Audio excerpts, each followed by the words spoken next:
은혜로운 찬양 감사드립니다. 이제 다 함께 성경 말씀을 봉독하시겠습니다.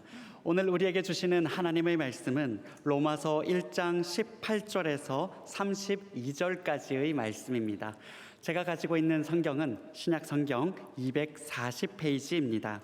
주신 말씀 중에서 로마서 1장 18절에서 20절까지의 말씀과 29절에서 32절까지의 말씀을 저와 교독하시겠습니다.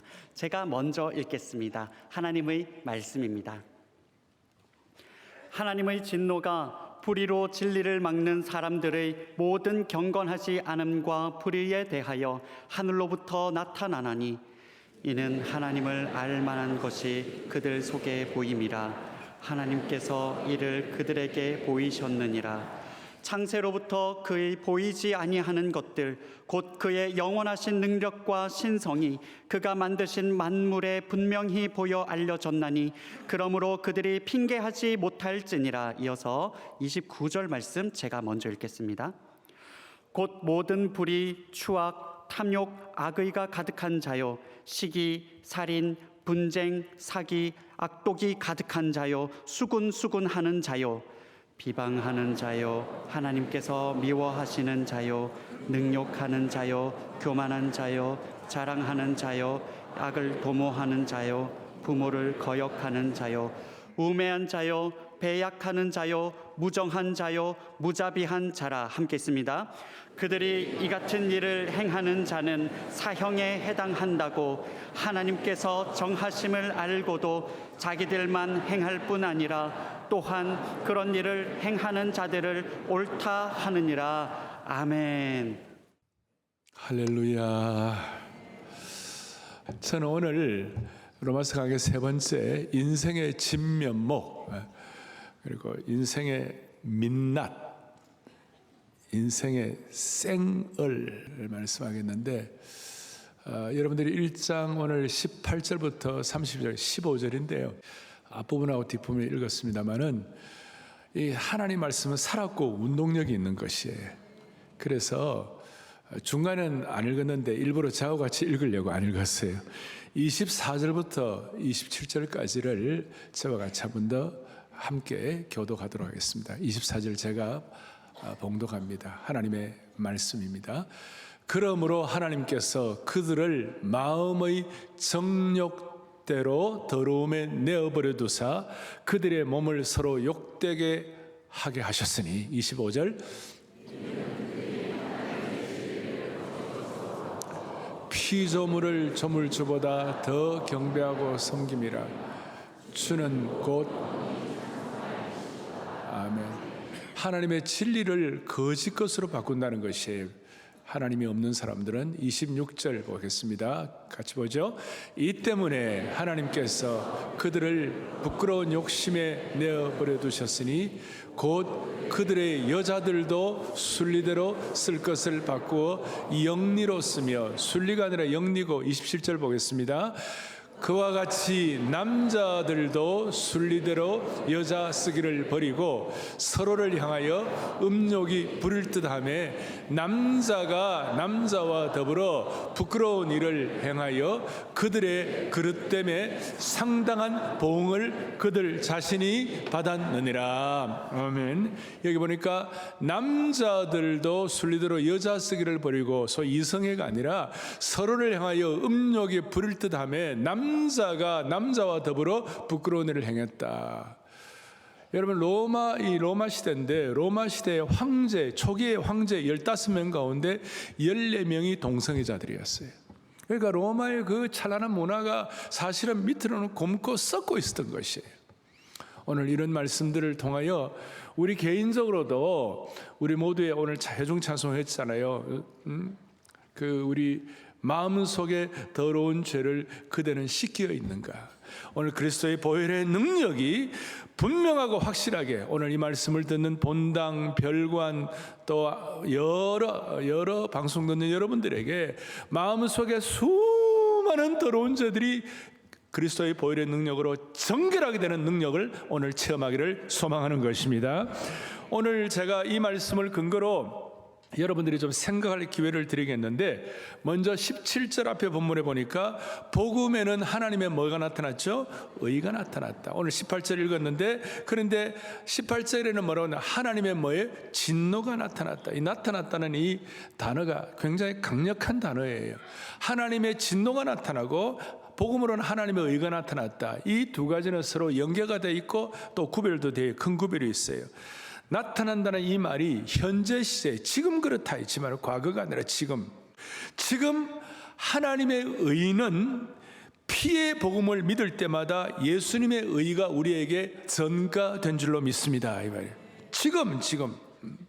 그런데 동시에 하나님의 진노는 창세 때부터 지금까지 사람들이 죄를 저지르기 때문에 계속 나타나는 것이에요. 그리고 하나님의 진노를 유발하는 제일 키와 핵심 중에 하나가 오늘 18절에 뭐라고 하냐면 하나님의 진노가 불의로 진리를 막는 사람들. 거기에 모든 경건하지 않음과 불의에 대해 하나님부터 나타나는데 핵심이 뭐냐면 불의로 진리를 막는 사람들. 우리는 진리로 불의를 막을지언정 불의로 진리를 막는 이런 일들이 우리에게 일어나지 않기를 바라는 것이에요. 그런데 사실 오늘 현재 가운데 오늘 하나님의 진노를 유발하는 많은 일들이 있는 것이에요. 역사의 진리를 왜곡하는 사람들, 그리고 진리를 거스리고 거짓을 진짜처럼 믿는 사람들, 눈물 난 일이고 가슴이 너무 아픈 일이고 어떨 때는 보면요, 제가 밤잠을 거칠 정도로 분통 터진 일이 한두 가지가 아니에요. 우리나라는 너무 예민하니까 우선 미국 얘기 좀 합시다. 미국은 오바마가 대통령이 되고 난 다음에 무신론자들을 대법원 수프림 코트에 대법관을 넣어가지고 동성 결혼을 합법화시켰어요. 5대4로. 2년도 되기 전에 바이든 2024년에 바이든은 소위 트랜스젠더를 인정해버렸어요. 그래서 어린아이들도 성전환 수술이 가능하다. 애들이 뭐 합니까? 애들을 성전환 수술이 가능해가지고 하다가 이 정상적인 기독교 신앙을 가진 사람들이 이런 현상을 도대체 이해할 수 없는 상황이 된 것이에요. 그래서 이런 상황에서 우리는 로마서의 계속적인 신학적인, 제가 얘기했죠, 우리는 선지적인 사도성을 가지고 이런 어려움들에 대해서 성경적인 가치관으로 진리의 수호자로 은혜 받는 여러분과 제가 되기를 바라는 것이에요. 그러려면 몇 가지 좀 점검을 해야 되는 거예요. 오늘 본문을 통해 점검을 해야 되는데, 첫 번째 점검 18절부터 20절까지 피조물은 핑계할 수 없는 것을 점검해야 되는 것이에요. 우리 하나님은 우리에게 하나님 없다는 사람들, 하나님이 과연 있겠나는 사람들, 이런 무교혼 무신론자들에게 하나님은 강력하게 하나님은 도전하시는 거예요. 뭐라고 선포하는가? 쭉 보니까 이렇게 나와 있어요. 19절에 보니까 이는 하나님을 알만한 것이 그들 속에 뭐예요? 보임이라.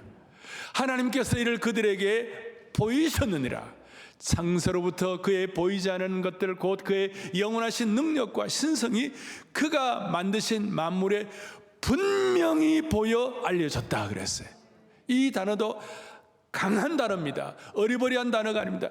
딱 정신 차리면 깨달을 수 있는 단어인데, 하나님이 우리 속에 하나님을 알만한 계시를 주신 줄로 믿습니다. 이거예요. 옛날 신학처럼 보편 계시, 특별 계시는 얘기 말씀하는데, 사랑의 교회는 훈련받은 분들 많이 계시기 때문에 웬만큼 얘기하면 다 알아들으니까 여기서 제가 많은 시간을 보내지 않으려고 그래요. 핵심은 이거예요. 하나님은 우리에게 하나님을 알도록, 하나님을 믿도록, 핑계하지 못하도록 외부 계시와 내부 계시를 주셨어요. 외부 계시는 뭐냐? 자연 삼라만상을 보세요. 저 은하계의 신비를 보세요. 저 야생화 들꽃의 아름다움을 보세요. 흘러가는 깨끗한 물들을 보시고, 폭우가 쏟아지는 걸 보시고, 천둥번개를 보시고, 이 세상의 모든 중력의 법칙을 보십시오. 중력의 법칙을 하나님이 지으셨는데 그걸 거부하고 20층쯤 되는 건물에 올라가고, 나는 중력의 법칙을 믿지 않는다고 20층에서 딱 걸어나가면 어떻게 되겠어요? 제가 그냥 창문 열고 나가는 걸 다 생략했습니다. 걸어나가면 떨어져 죽는 거예요. 그래서 여러분, 우주과학자들, 미국의 나사 본부의 우주과학자들 가운데 그 본부장들, 그 책임자들이 거의 대부분이 크리스찬들이에요. 삼라만상, 우주의 광대무변한 우주를 보면 그 외부 계시를 통하여 하나님을 하나님으로 인정하도록 핑계하지 못하도록 만들어 놓으신 것이에요. 내부 계시는 뭡니까? 인간이 전 세계 어디서 태어나더라도 거짓말하면 됩니까? 안 됩니까? 거짓말하고 즐거워. 나는 I'm very happy with 거짓말하는 거. 그게 됩니까? 인간은 거짓말하면 가슴이 아프게 돼 있는 거예요. 인간은 사람을 죽이면 그 죽이는 것 자체가 잘못인 것을 알게 돼 있는 것이에요. 맞습니까? 양심적으로 돼 있는 것이에요. 하나님은 우리에게 외부 계시와 내부 계시를 통하여 하나님을 믿지 않는 것에 대해서 믿지 않는 걸 핑계하지 못하도록 만들었어요. 그래서 여러분, 우상 숭배도 너무 나쁜 거지만 진짜 악한 것은 무신론자들이에요. 우상 숭배자들은 그래도 나쁜 거지만 자기보다 더 높은 권위에 부복하는 거예요.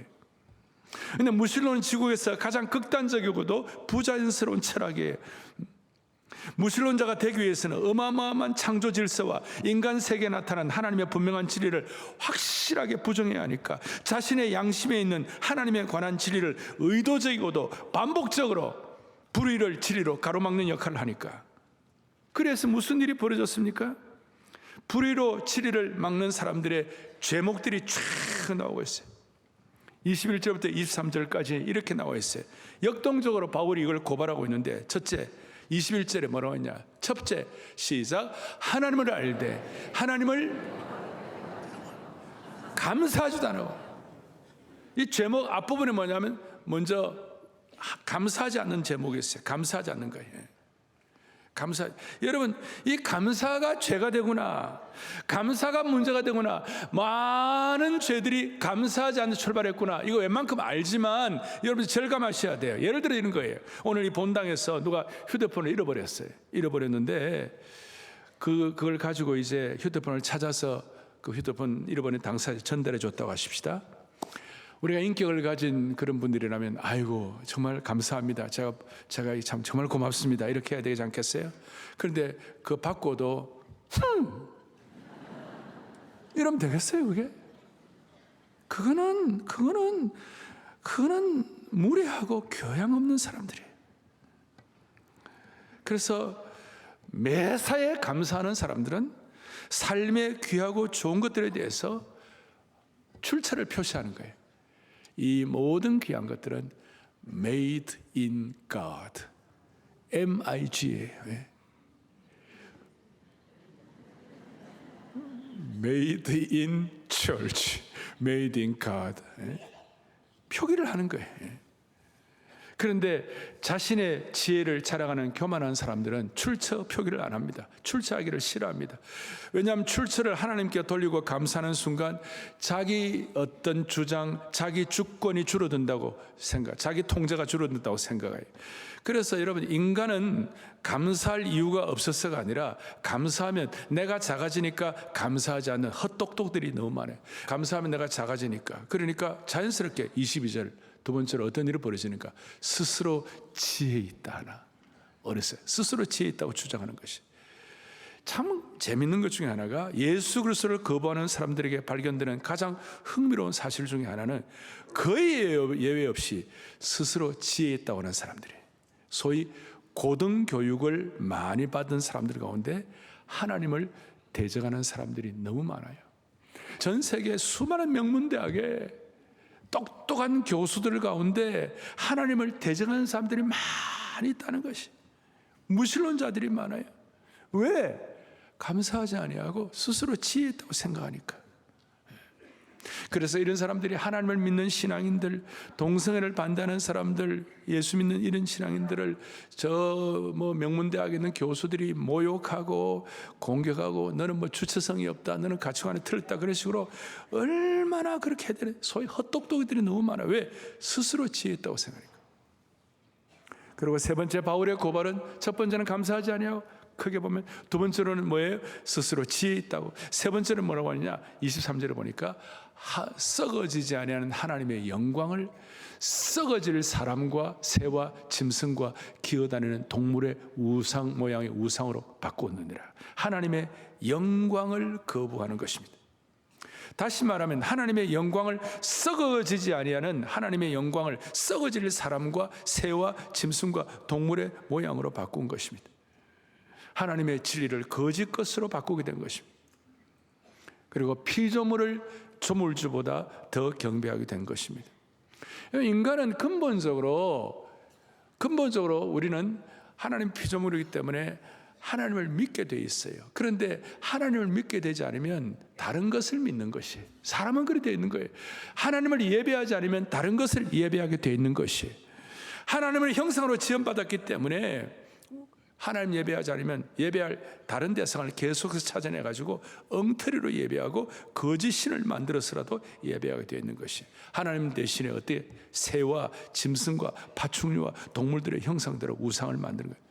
대표적으로 과거 이집트의 피라미드 그 옆에 보면 파라오들이 관을 썼는데 그건 뱀이 나오고 말이죠. 그 무슨 새가 나오고 있잖아요. 로마도 마찬가지고 형편없는 것을 가지고 우상 숭배하는 거예요. 동남아시아에 가보면 기가 찬 거예요. 여러분, 캄보디아에 제일 자랑하는 것이 그 시엠랩의 앙코르와트. 앙코르와트 하면 쫙 보면 그 앞에 있는 둥근 거 쫙 있는 것이 전부 다 뱀들이에요. 뱀을 숭상하는 거예요. 어떻게 인간이 파충류를 숭상할 수가 있습니까? 그리고 무엇보다도 오늘날 가장 큰 숭배가 뭐냐? 지적인 자기 자신이에요. 자기가 똑똑하다는 거예요. 그래서 이 요한 캘빈은 기독교 강요에서 좀 쉽게 표현하면 인간의 본성은 끊임없이 우상을 만들어내는 공장과 같다. 인간은 본성적으로 그리고 지속적으로 쉬지 않고 우상을 만들어낸다는 거예요. 그러니까 우리는 우상 공장이나 거짓과 불의의 공장이 되면 안 되고 진리 공장이 되어야 할 줄 믿습니다. 핑계 공장 되면 안 되고 감사 공장이 되어야만 하는 것입니다. 진리 공장 공장장은 예수님이시고, 간장 공장 공장장은 김 공장장이고, 불의 공장 공장장은 사마귀예요. 사탄, 마귀, 귀신. 우리는 진리 공장 공장장이신 예수님을 따라가는 것이지 불의 공장 공장장인 사마귀를 따라가는 것이 아니에요. 사탄, 마귀, 귀신을 따라가는 것이. 지금 국회에서 법을 만드는데 국회에서 만드는 법을 불의 공장의 제품이 되면 되겠습니까? 대한민국 국회가 진리 제품을 만드는 진리 공장이 되기를 바라는 것이에요. 그런데 똑똑하다는 사람들, 자기들이 만든 우상을 우상이라고 부르잖아요. 자기들은 누가 우상이라고 그러겠어요? 이거는 뭐라고 똑똑한 사람들이, 이거는 우상이 아니라 이거는 가치관이야. 이거는 우상이 아니라 지적인 합리적인 선택이야. 이것은 자기 숭배가 아니라 내 자아 실현이야. 이렇게 말하는 것이. 하나님을 자신의 지적 체계 아래 넣으려고 하고 제한하려고 하는 거예요. 그러니까 그 결과 21절에 무슨 일이 벌어졌는가? 미련한 마음이 어두워져 버렸어요. 마음이 어두워져 버렸어요. 마음이 어두워져 가지고 선악을 구분하는 분별력이 없어져 버렸어요. 왜? 진리로부터 멀어지니까. 스스로 도덕적 암흑 속으로 떨어져 가지고 지성이 혼탁해진 것입니다. 이것이 결국은 자신을 해치는 결과를 가져왔습니다. 마약, 낙태, 부패한 정치, 조직범죄, 아수라, 하나님의 진리의 빛이 꺼져가지고 선악을 불변하는 것이 없어지니까 어둠 속에서 헤매는 것입니다. 사랑하는 형제자매 여러분, 제가 보니까 작년 한 해 동안 마약, 낙태 이런 것 때문에 작년 한 해 동안 전 세계에 낙태된 아이가 몇 명쯤 되는지 아세요? 전 세계에 지난 한 해 동안 낙태된 아이들이 7,300만이에요. 조금밖에 안 놀라시네. 7,300만. 마음이 어두워진 것입니다. 그리고 이제 드디어 24절부터 32절까지 이제 이런 일들이 일어나니까 우리에게 1단계 악몽, 2단계 악몽, 3단계 악몽이 와버렸어요. 더 이상 우리가 악몽을 경험하면 안 되는데, 그래서 우리가 이 악몽을 경고로 받아들여 갖고 이 복음적 진리에 대해서 눈을 떼야 할 줄 믿습니다. 이런 결과 때문에 인간이 경험하는 악몽들이 있어요. 하나님께서 어떻게 하시는가? 24절부터 25절. 그러므로 아까 말씀한 대로 하나님께서 그들을 마음의 정욕대로 더러움에 어떻게 했습니까? 내어버려 두셨다. 그리고 그들의 몸을 서로 욕되게 하고, 24절에 내어버려 두사, 그다음 26절에도 내어버려 두사, 그리고 28절에도 내어버려 두사. 내어버려 두사라는 강력한 단어들이 있어요. 이게 악몽이에요. 최악의 악몽은 하나님의 인간 육이 내어버려 두신 거예요. 영어로 give up. 하나 포기하신 거예요. 하나님을 거부할 때 하나님의 심판의 핵심이 뭐냐면 그들의 계획대로 지 마음대로 살도록 내어버려 두신 거예요. 하나님께서 왜 그렇게 내어버려 두신 거예요? 우리 하나님은 완벽한 인격자인 줄로 믿습니다. 그러니까 우리 로봇으로 삼은 것이 아니라 인간의 자유의지를 존중하셨어요. 누군가가 하나님 없이 살기를 결정하면 하나님 그래 그러면 너 나 없이 살아보라 이렇게 하신 거예요. 결국은 악몽에 빠지고 시궁창에 빠지겠지만 이것이 결국 너의 결정이니까 존중하겠다, 그런 하나님의 음성이에요. 오늘 우리에게 이와 같이 악몽에 대한 도전을 하시는 이유는 목자의 심정을 가지신 하나님께서 우리에게 경고등을 켜시기 위하여 경고등을 작동시키는 거예요. 심각한 경고는 하나님의 안타까운 표현의 다른 표현이에요. 그러니까 오늘 이 경고는 하나님 우리를 향한 안타까운 하나님의 심정인 줄 믿으시길 바라는 것이에요. 불조심 경고 사인, 절벽에 떨어지면 죽는다는 경고 사인. 저는 어릴 때 목사의 아들이니까 너는 담배 피우면 안 돼, 너는 뭐 술 먹으면 안 돼, 뭐 이런 건 누가 말 안 해도 저는 그걸 제 개인의 경고로 받아들였어요. 그래서 저는 술, 담배 이런 거 뭐 갖고 구원에 대한 얘기는 아니지만 나는 내 목회자의 아들로서의 내 삶의 어떤 경고 등으로 받아들이는 거예요. 여러분, 제가 부족하고 연약한 건 많이 있지만 그래도 아직까지 제 삶에 하나님의 수많은 경고들이 있었어요. 경고들이 있었어요. 그 경고를 제가 경고로 받아들인 거예요. 그래서 지금 제가 여러분 앞에 이 말씀을 여러분들에게 나누고 있는 것이에요. 1단계 범죄도 나쁘고 2단계 범죄도 나쁘고 3단계 더 최악인데 오늘 1단계, 2단계, 3단계를 잠깐 얘기해 볼게요. 1단계는 첫째는 성적인 부도덕이에요. 24절부터 시작했는데 그러므로 하나님께서 그들의 마음의 뭐대로 정욕대로 더러움에 어떻게 했어요? 내어버렸다. 그들을 서로 욕되게 하셨다. 1단계는 정욕대로 살도록 내어버려 두셨어요.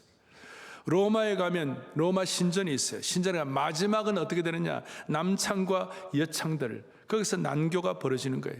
그럴수록 그 내면이 더 황량해지는 거예요. 부적절한 성관계는 우리 내면의 황량함을 더 부추기는 거예요. 그러니까 성적인 관계가 깊어지고 깊어질수록 여러분 더 만족이 없는 거예요. 항상 그게 성적인 문제는요, 대개 성적인 문제는 뭐냐면 거짓과 사기와 연결이 되어 있어요. 그게 속이는 것이에요. 자신을 속이고 서로를 속이고 배우자를 속이고 궁극적으로 하나님을 속이는 것이에요. 그래서 25절에 그 결과를 설명한 거예요. 피조물을 조물주보다 더 경배하고 자기 자신을 더 경배하는 거예요. 하나님 없이도 좋은 삶을 살 수 있다고 속는 거예요. 거짓의 삶, 하나님 없는 삶, 지상에서 드디어 지옥을 경험하기 시작해요. 이걸 하나님 일단 놔두시는 거예요. 우리의 인격을 믿고 놔두시는. 2단계는 공개적인 동성애예요. 26절 27절 부도덕이 동성애로 이어지는 것은 놀라운 일이 아니에요.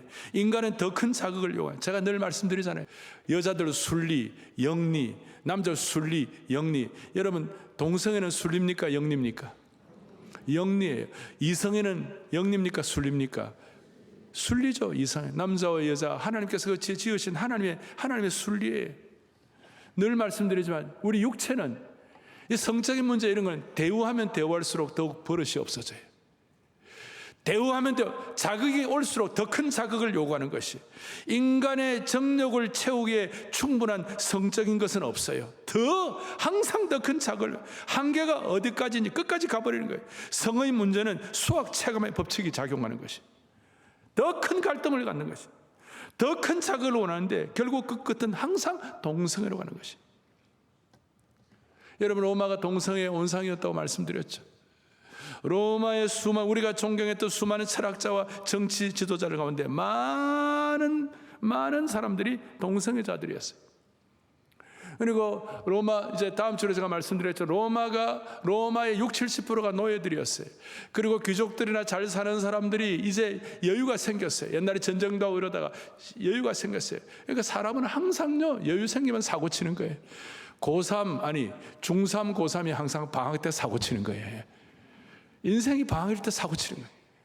그래갖고 그 노예들이 다 해주니까 나중에 여러분, 로마의 귀족과 로마의 왕족들이 전부 다 또 많은 분들이 동성애자가 되고, 그리고 동성애의 끝은 소아성애자가 되는 거예요. 오늘날 우리 이 시대에도요, 여유 있고 돈 많은 사람들 가운데 우리가 말도 안 된다고 생각하지만 이 단계로 올라가 버린 거예요. 이 단계로. 유아 성애자들. 말씀한 대로 초기 로마 황제 15명과 14명이 동성애자였고, 그들 중에 일부는 아주 노골적이었고 변태적이었어요. 왜 그런가? 기준이 사라져버렸기 때문에. 선을 넘어버린 것이. 기준이 사라졌기 때문에 가면 안 되는 것을 가는 거예요. 오늘 우리는 선지적 사도성을 가지고 우리는 미래를 예측해야 돼요. 대한민국은 한국교회 때문에 선을 넘지 말기를 바라는 것이에요. 아까 말씀드린 20층에 올라가지고 중력의 법칙을 무시하고 밖으로 나가고 발을 디디면 떨어져 죽는 거예요. 박살이 나고 피범벅이 되는 거예요. 우리가 이런 면에서 제가 말했어요. 도파민이 역습한다고. 여기서 우리는 오늘 사랑의 교회는, 한국교회는 차별금지법과 동성애를 놓고 명확하게 우리가 선포해야 할 일이 있어요. 그것이 뭐냐? 우리가 왜 차별금지법을 반대합니까? 차별금지법이 동성애 확대법이라고 생각하고 있기 때문에, 차별금지법이 동성애를 용인할 뿐만 아니라 오히려 동성애를 확대시킨다고 생각하기 때문에. 그런데 여러분, 동성애는 생물학적 필연이 아니라 의지적인 선택이에요. 결국 그게 자기 결정이에요. 태어날 때부터 그런 거 예외가 있을 수 있다. 그건 제가 평가하지 않겠어요. 오늘 하나님의 진리의 말씀이 뭐라고 그러냐? 여자들은 순리대로 쓸 것을 바꾸고 영리로 쓰고, 남자들도 순리대로 여자 쓰기를 버리고 서로 향하여 음료, 남자와 남자끼리. 그래서 동성애는 순리를 영리로, 순리의 관계를 거꾸로 부자연스럽게 의도적으로 바꾸는 것이에요. 옳은 것을 버리고 그릇된 것을 택하는 의지적인 선택이에요. 창조 질서를 뒤엎는 행위에 철저히 영리적이고 자연에 반하는 것이에요.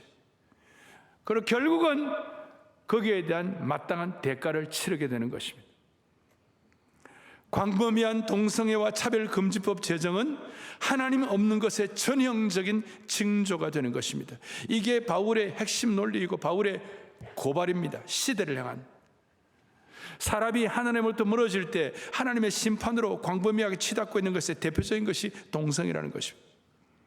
우리가 PC, 정치적 올바름, political correctness, 우리가 정치적 올바름을 얘기하는데, 그렇게 그 사람들이 그런 얘기를 하는데, 정치적 올바름과 동성애 반대자들, 동성애에 대해서 반대하는 사람들을 오히려 인간 혐오자라고 막 공격하고. 여러분, 우리가 동성애 하는 사람을 하는 거 욕하는 게 아니에요. 그분들 너무 안타깝고, 그분들을 너무 영적으로 보면 결국은 그 말로가 어떻게 되는지 뻔히 아는 거예요. 그런데 우리가 반대하는 건 뭐냐면, 동성애가 성경 자체, 동성애자는 우리가 정말 한 사람 한 사람 귀하지만, 동성애 자체는 바울이 고발한 대로 그것은 뭐라고 얘기합니까? 생물학적 필연이 아니라 인간의 잘못된 의지적인 선택이기 때문에 이것은 죄라는 것이에요. 알겠습니까? 그런데 이게 지금 미국의 연합 장로교다, 그 다음에 미국의 감리교다, 성공회다, 연합 그리스도의 교회다, 난리의 교단 내에서도 동성애를 반대하면 근본주의자로 지키고, 미국 감리교 같은 데서는 한국 목사님들, 동성애 반대하는 한국 목사님들 쫓겨나고 난리도 그런 난리가 없어요. 심지어 지금 세계 복음주의 교회의 보수적인 어떤 그 마지막 프론트라인이라는 미국의 남침여교 안에까지도, 사든 베프티스트 안에도 이런 일들이 영향을 받고 있어요. 그래서 우리는 오늘 이 자리에서 사랑의 교회와 한국교회는 한국교회에 받은 은혜를 우리가 기억하면서 우리는 선지적인 사도성을 가지고 명확하게 선포를 해야 돼요. 동성애 차별금지법은 잘못되었다고. 교회가 침묵하면 안 되는 것이에요. 이제 이 시대에 우리가 감당해야 할 몫인 거예요. 우리 선대의 어른들은, 선대의 원목삼 시대는 이런 거 이렇게 심각하게 얘기 안 해도 됐어요. 근데 우리 시대는 지금 이걸 책임을 져야 되는 거예요. 이게 도덕적으로 타락하고 이게 잘못되었다는 걸 말해야 되는 거예요. 우리 시대에 해야 할 일인데, 근데 이걸 우리가 포기하고 침묵하고 공범이 되면 안 될 줄로 믿습니다. 이거예요. 근데 이걸 우리가 잘못하면 나중에 청구서를 지불을 해야 돼요. 27절 끝부분에 제 얘기가 아니고 다 같이 보겠습니다. 그들의 그릇 때문에 상당한 보응을 그들 자신이 아멘. 청구서 지불해야 돼요. 우선은 그 개인적으로 자기 혐오, 자기 혼란, 자기 불확성 동생하고 난 다음에 얼마나 허무할까요?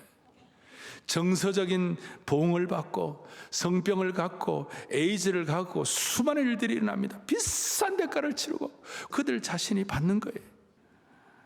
오늘 이 진리에 대해서 물에 물터듯한 태도는 성적인 혼란을 낳고 결국 창조 질서를 통한 순수한 힘이 온갖 혼돈과 파멸을 가져오는 것을 기억하고 1세기 로마인들이 잘못된 그 우를 대한민국 교회와 대한민국은 범하지 않기를 바라는 것입니다.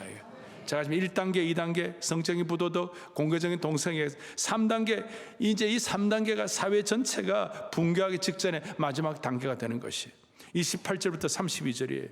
32절에 그들이 이 같은 일을 행하는 자는 뭐예요? 사형에 해당한다고 하나님께서 정하신 것을 첫 번째 알고도 이건 사형이다. 이건 죽는 거다. 이건 잘못된 거다. 이건 경고다. 이건 떨어지면 죽는다. 다 알면서도 자기들만 엉터리로 행할 뿐만 아니라 두 번째 그런 일을 행하는 자들을 어떻게 해요? 옳다 하느니라. 옳다 하느니라. 기가 막히게 말했습니다. 기가 막히게 말. 무슨 일이 벌어진 겁니까? 다시요. 그들이 이 같은 일을 행하는 자는 알면서도 자기들만 행할 뿐 아니라 그런 일을 행하는 자들을 다시 어떻게 한다고요?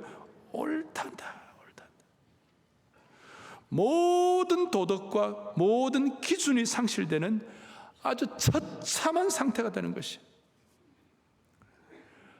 21가지 29절부터 31절까지 인간들이 짓는 21가지 쫙 나오는 21가지 이게 악덕 목록이에요. 이게 범죄 죄악 리스트예요. 악덕 목록. 알고도 반역하는 것.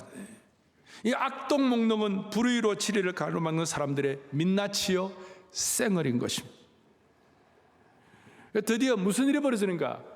이사야 선지자가 예고한 대로 이사야 5장 20절을 다 같이 보겠습니다. 악을 선하다 하며 선을 악하다 하며 흑암으로 광명을 삼으며 광명으로 흑암을 삼으며 단 것으로 쓴 것을 삼는 자들은 뭐 있을진저 화 있을진저. 무슨 말입니까? 선을 선이라 부르지 못하고 악을 악이라 부르지 못하고 홍길동이 아버지를 아버지라 부르지 못하는 것처럼 가장 큰 문제는 언어가 무너진 것입니다. 언어가 무너지는 것, 이게 왜 문제가 되는가? 언어가 무너지면 회개의 문이 닫히게 됩니다.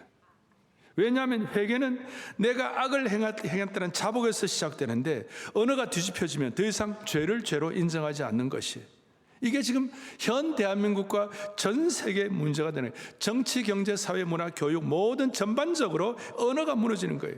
이럴 때 죄는 더 이상 죄가 아니라 그저 선택의 문제가 되어버려 책임은 사라지게 될 것이고 회개라는 단어는 불쾌하고 혐오스러운 언어로 변질되어 약함과 자기 부정의 패배를 의미하는 수치스러운 것이 되어버리기 때문에 그냥 이 언어가 무너지는 거예요. 정의라는 것은 진짜 정의와 진리가 있는데 이게 무너져 버리니까 우리 편이 아는 사람은 다 정의가 아니에요. 극단적인 분열과 진영의 싸움이 시작되는 분열과 편가르기의 문제로 정의라는 단어가 그냥 하락되어 버렸어요. 패거리로 그 진리와 성경적인 언어가 공격을 받게 되는 것입니다.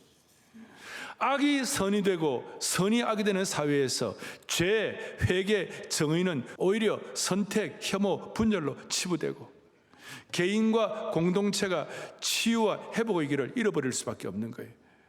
그러니까 여러분 저는 한 번씩 그래가지고 언어가 시대를 만든다고 용어가 시대를 만들고 언어가 사람을 바꾼다. 그래서 우리 교회는 이 언어 사용을 굉장히 절제하고 조심하려고 애를 씁니다.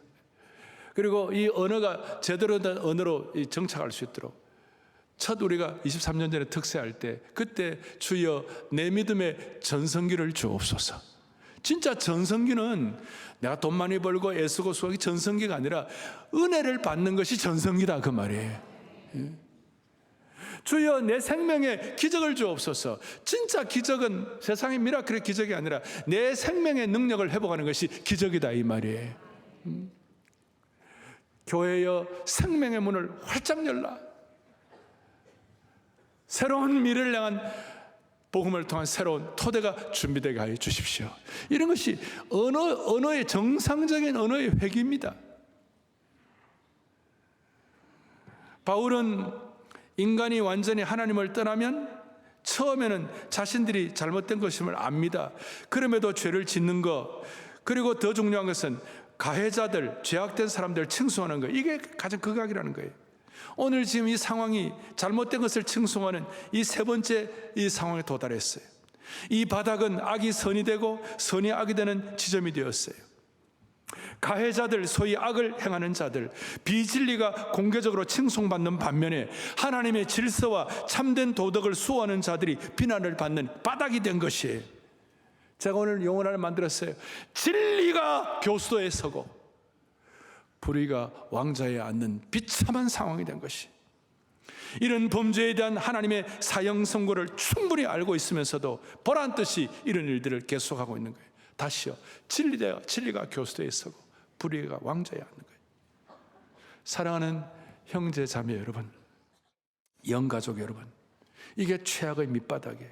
소위 악이 공개적으로 칭송받는 것이, 이 지점에서 사회의 도덕은 무너지고 거꾸러지고 뒤집혀지는 것이, 저는 대한민국이 이 자리까지 가지 않기를 원하는 것입니다. 이런 막장까지 가지 않기를 원하는 것입니다.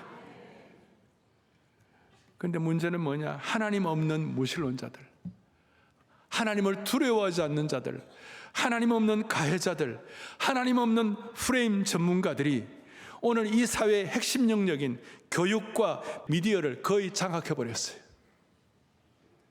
하나님 없는 프레임 전문가들이 오늘 이 시대의 미디어와 교육을 거의 장악해버렸어요. 그리고 하나님의 질서와 도덕적 통제를 거부해버렸고 스스로 정의가 된 것이, 예를 들어서 국회가 동성애를 정상이라고 통과하려고 하는 것, 그거 자체가 뭐예요? 진리가 교수도에 선 것이에요. 그런데 그걸 반대한다고 그래서 징계를 주고 교회를 핍박을 하고, 이것은 사회적인 가치가 뒤집어져 버렸어요. 지금 옳고 그름의 차이가 뭔지 분명히 나타나지 않아요. 하나님 없는 저 밑바닥에 우리가 도달할까 봐 저는 그것이 제일 걱정인 것이, 오늘 우리는 선지적 사도성을 가지고 말씀을 드리는 거예요. 악이 선이 되고 선이 악이 되고 비진리가 공개적으로 칭송받고 불의가 왕좌의 자리에 앉는 이 최악의 현실이 우리 앞에 오지 않도록 우리가 진리로 무장되기를 원하는 겁니다. 우리가 WEA 세계복음주의 총회를 작년에 한 이유가 무엇입니까? 그렇게 잘 모르는 사람들이 공격하고 이상한 소리를 많이 해도 우리가 꿋꿋하게 지켜나가는 이유가 뭡니까? WEA 세계복음주의 총회 확실하게 예수 그리스도가 진리이시다, 성경은 절대 권위를 갖고 있다, 차별금지법, 동성애법은 통과하면 안 된다, 전 세계 유일하게 앞으로 50년 100년 뒤에도 할 수 없을 유일하게 그렇게 선포한 것인 줄 믿으셔야 되는 것이, 이 말씀을 하면서 저도 이 말씀을 얼마나 제가 마음이 무겁겠어요. 저도 이렇게 설교를 하면서 저도 값을 치러야 돼요. 얼마나 마음이 무거운지. 대한민국이 로마서 1장의 이 경고를 저버리고 악을 따른다면 우리나라는 쇠퇴하고 낭떠러지에 떨어질 것입니다. 한 국가가 선 대신 악을 선택하고 비진리를 왕좌에 모시면 그 나라는 하나님께서 값을 치르도록 할 것입니다. 스스로 붕괴할 것입니다. 나치가 그렇게 했고 레닌의 공산주의 혁명도 그렇게 한 것입니다. 한때 중국이 미국을 조롱했어요. 미국의 홈리스트를 조롱하고 막 그 조롱해. 그 중국은 뭐 자랑한다, 잘하고 공산주의 잘하고 있다고. 그런데 사실은요, 중국은 문화혁명을 통하여 수천만 명의 사람을 죽인 나라입니다. 수천만 명을 하나님 없는 유물 사상을 가지고 살인한 나라입니다. 우리는 결코 그런 사회주의 나라가 되면 안 되는 것입니다. 오늘 우리는 이런 하나님의 경고 앞에 그래도 우리가 좋은 소식이 하나 있어. 그것이 뭐냐? 오늘 우리가 이런 복음을 듣고 있다는 사실입니다. 이 놀라운 바울의 지혜로운 복음 선포를 통해 우리는 제3 막장까지 내려가지 않기를 원하는 것이에요. 오늘 우리는 경고등이 뭡니까? 정말 우리는 망하게 되었도다. 사람이 복음을 깨닫고 하나님을 찾는 가장 중요한 시점이 언제? 나는 망하게 되었도다. 나는 우리 희망이 없도다. 우리는 하나님밖에 없도다라고 눈을 뜨고 앞뒤 좌우가 다 막힌 곳에서 하나님을 향하여 열린 눈을 가지고 하나님의 손을 들고 주님을 바라볼 때 그때 복음의 능력이 시작되는 것입니다. 오늘 저와 여러분들은 이 하나님의 경고 사인을 받고 주님, 우리나라가 이런 나라가 되지 말게 하여 주시옵소서. 이 말씀을, 진리를 우리가 순종하게 하여 주시옵시고, 어제도 새벽에 7천 기도 용사가 이 새벽에, 토요일 새벽에, 전 세계 토요일 새벽에 다 자고 있어요. 다 그런 상황에서 우리는 진리의 횃불을 들고 진리의 수호자가 되어가지고 전투적 투혼을 가지고, 대신 전투적 비폭력, 폭력은 우리가 안 쓰지만 전투적 투혼을 가지고 대한민국을 지켜야 할 줄로 믿습니다. 여러분, 다음 세대를 지켜야 하는 것입니다.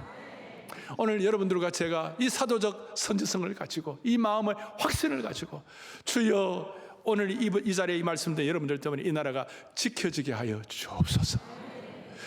복음의 전사가 되게 하여 주시옵시고, 말씀의 선봉장이 될 수 있도록 한 분 한 분 말씀의 기름 부으심으로 무장하고 이 시대 앞에 진리의 수호자로 담대하게 나갈 수 있도록 사랑의 교회와 대한민국 교회 성도들을 기름 부어 주시기를 소망합니다. 기도하겠습니다. 하나님 아버지, 감사합니다. 주님이 우리에게 주시는 준엄한 경고 가운데 우리가 사실 피고석에서 고개를 숙일 수밖에 없지만, 우리 중에 많은 사람들이 이 목록에 적힌 21개의 악행을 저지르지는 않았다 할지라도 우리의 부패한 본성은 그럴 가능성이 있음을 우리는 잘 알고 있습니다. 주여, 우리를 불쌍히 여겨 주시옵소서. 다시 한번 보혈복음의 능력으로 우리를 덮어 주옵소서. 불의로 진리를 막는 이 잘못된 사회를 우리가 진리의 선봉장으로, 진리의 수호자로 서게 하여 주시옵소서. 주여, 대한민국이 바로가게 하여 주시기를 원하옵고, 우리 주 예수 그리스도를 받들어 간절히 기도 올리옵나이다. 아멘.